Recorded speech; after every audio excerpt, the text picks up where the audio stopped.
Hi, my name is Wade Whitley. I'm here with Dr. Melissa Wilbanks, Atkins County School System Superintendent, and I'm going to be questioning her about community engagement for assignment 4.1. To start off, we're going to start with the following questions that were included in the assignment, and we're going to go over who are our current community partners and what do they provide or do for our school district. We have quite a few partners, Wade, so I did make a list. I hope you don't mind if I use my paper. So we partner with local businesses, and what they do for the school district is they sponsor all sorts of activities and events that we do. They let our students participate in work-based learning activities and internships, and they are very, very important to us as far as their donations and financial resources. We also partner with our local family engagement organization. They provide mentoring, tutoring, and volunteer programs. And some examples of the programs they offered our students are Boys to Men, Girl Power, and Rise Up. Rise Up is a new program that targets our alternative school students specifically. Well, from our reading, it does state that when schools and communities work together, that students score better, they skip fewer classes, students achieve higher qualifications, and there's lower behavior reports. I agree with that. I've been in education for 33 years, and I would see that there would be a direct correlation to students being involved in something positive. Therefore, they're less involved in negative things. So just a few more partnerships. We partner with our local health department, Unison, and the Wiregrass Nursing Department. They provide health screenings, flu shots, sports physicals, wellness programs, mental health support. We partner with colleges, universities, and also with Wiregrass. They provide educational workshops. They explain their opportunities to our students.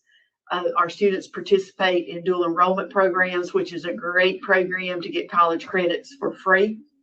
They also participate in our high school's job fair, which is coming up in December. Our local government agencies provide our students with civic engagement. Our law enforcement and DA offers educational presentations to our student body. The commissioners in the city hall allow students, high school students, taking government classes to attend their monthly meetings, and this helps the students complete classroom assignments. The courthouse, all of the offices there are always willing to open their doors and greet our students on field trips. Our churches and faith-based organizations, they allow our students and encourage our students to participate in community service projects. And just in the last few weeks, that included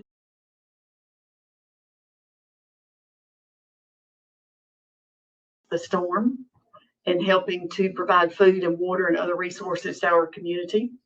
They host our baccalaureate services.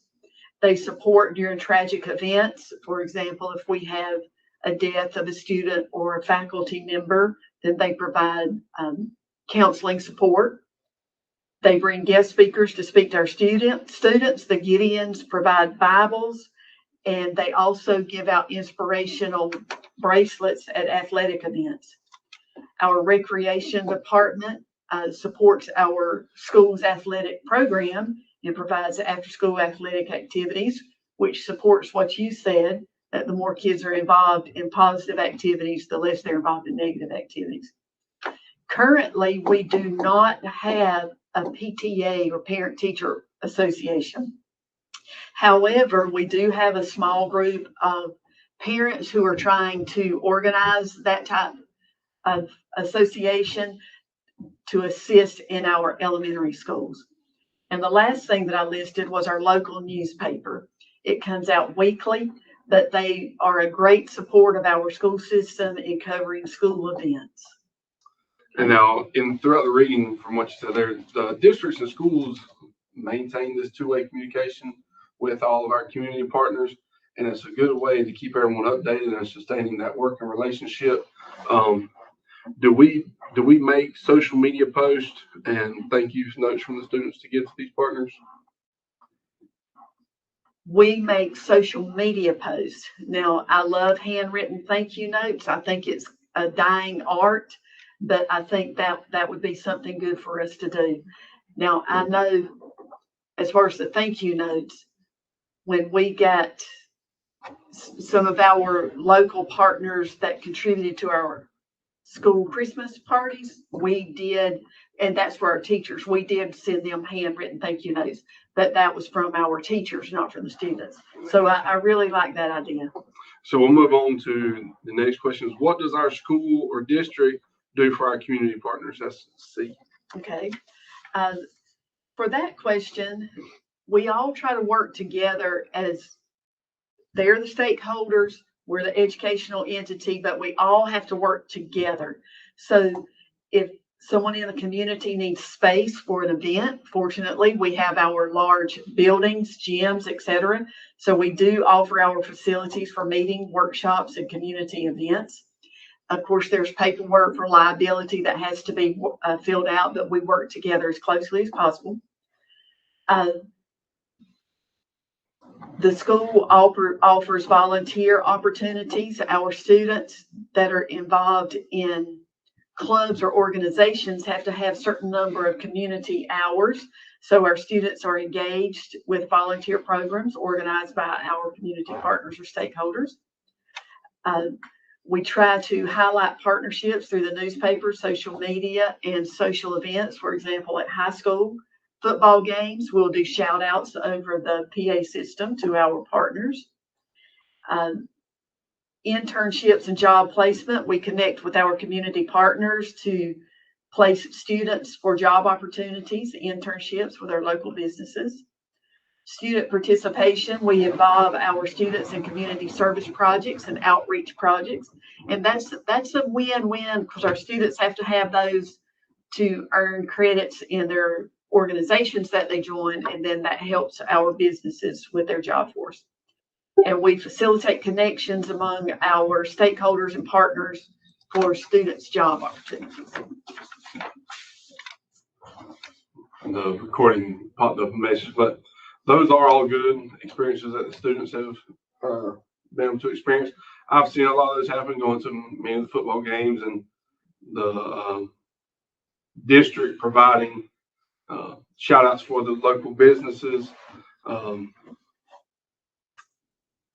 I think you did some of that as a coach as well. Right. Once people learn what we're doing and why we're doing it, that makes them a lot more willing to be a partner, and knowing that they're going to get a shout out to help support these local businesses. What other partnerships should our school district be considering? That's interesting. We have a great little community here, but we are a small rural community. So we could try to partner with more of our local communities that may offer more cultural opportunities for our students. And I thought of 3 examples. In Coffee County, they have art exhibits. So we could try to partner with them to get our students more exposed to those type cultural presentations. They have a Boys and Girls Club, they have a Rotary Club, and a Lions Club. And we could try to be more involved in those type of activities because we just simply don't have them here.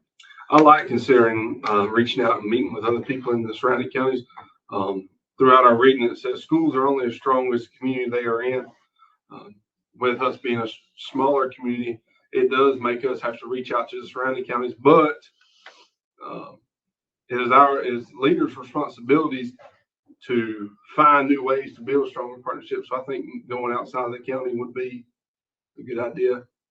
And then lastly, what would need to be done to make the current and future partnerships more equal? Both have a voice. I wanted to put a very positive spin on that question. It says what would need to be done. So I just thought about, we already have such great relationships with our community partners, but there's always room for improvement. So to continue strengthening those relationships, we would need to continue with certain essential items, such as open communication, shared decision making, clear expectations, roles, and responsibilities, mutual respect, feedback mechanisms, and shared goals. Well, that sounds good. Thank you for meeting with me today.